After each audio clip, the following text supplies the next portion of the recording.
আসসালামু আলাইকুম এভরিওয়ান, স্বর্ণাজ কিচেনে আপনাদের স্বাগতম।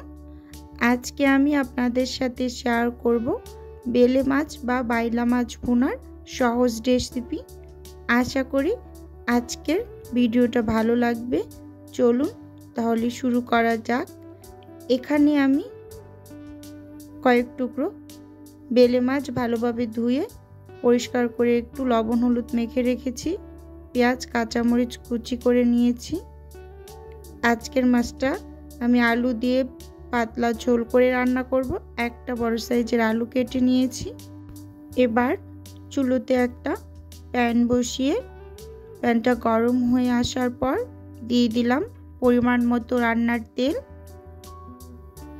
তেলটা হালকা গরম হয়ে আসার পর পেঁয়াজ কাঁচামরিচ কুচি দিয়ে দিলাম।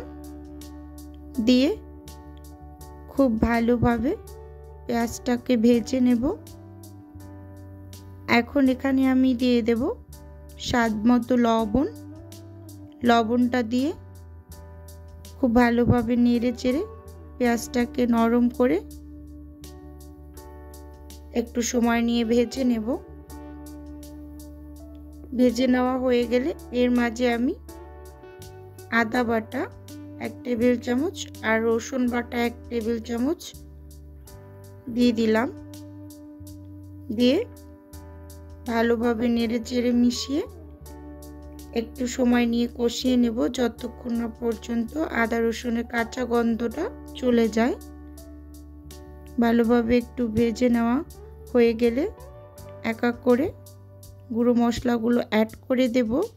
দিয়ে দিলাম হলুদ গুঁড়ো 1 টেবিল চামচ, মরিচ গুঁড়ো 1 টেবিল চামচ, জিরা ও ধনিয়া গুঁড়ো 1 টেবিল চামচ দিয়ে সামান্য একটু পানি দিয়ে খুব ভালোভাবে নেড়ে চেড়ে মিশিয়ে নিয়েছি। এখন আমি অফ ক্যামেরাতে আরেকটু পানি দিয়ে মশলাটাকে কষিয়ে নিলাম। এ পর্যায়ে আমি লবণ হলুদ মেখে রাখা মাছগুলোকে দিয়ে দিলাম। দিয়ে মশলার মাঝে খুব ভালোভাবে একটু নেড়ে চেড়ে মিশিয়ে নেব। এর সাথে সাথেই আমি আলুগুলো দিয়ে দেব। যেহেতু বেলে মাছটা অনেকটা নরম ক্যাটাগরির হয়, তাই এটাকে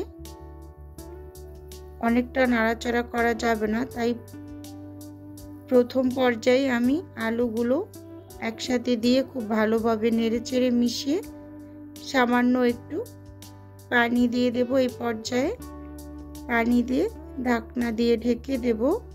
দিয়ে এটাকে একটু কষিয়ে নেব। পরে আমি এখানে কষিয়ে নেওয়া হয়ে গেলে ঝোলের পানি অ্যাড করে দেব। যেহেতু আমি আজকের বেলে মাছটা একটু ঝোল করে রান্না করব। একটু কষিয়ে নিলাম। এখন ঝোলের পানি দিয়ে দিতেছি। পরিমাণ মতো ঝোলের পানি দিয়ে দিলাম। এই পর্যায়ে যেহেতু মাছটা আমি ভেজে রান্না করিনি, তাই প্রথম পর্যায়ে একটু কষিয়ে নিলাম। ঝোলের পানি দিয়ে রান্নাটা শেষ করে নিয়েছি। এভাবে দুই সাইড দিয়ে একটু নেড়ে দিলাম। যেহেতু আমি এখানে কোনো স্প্যাচুলা ব্যবহার করব না, কারণ মাছটা ভেঙে যাবে, তাই এই পর্যায়ে চুলাটা বন্ধ করে দিয়েছি। আপনাদের কাছে ধনেপাতা থাকলে দিয়ে দিতে পারবেন। এই পর্যায়ে একটু নামিয়ে পরিবেশন করে দেখিয়ে দিচ্ছি। দেখুন এটা কতটা সুন্দর হয়েছে। আর আমি একটু ঝোল করে রান্না করেছি। গরমে এরকম পাতলা ঝোল খেতে খুবই ভালো লাগে। আজকের ভিডিওটা যদি ভালো লাগে তাহলে একটা লাইক দিয়ে চ্যানেলটি সাবস্ক্রাইব করে পাশে থাকার অনুরোধ রইল।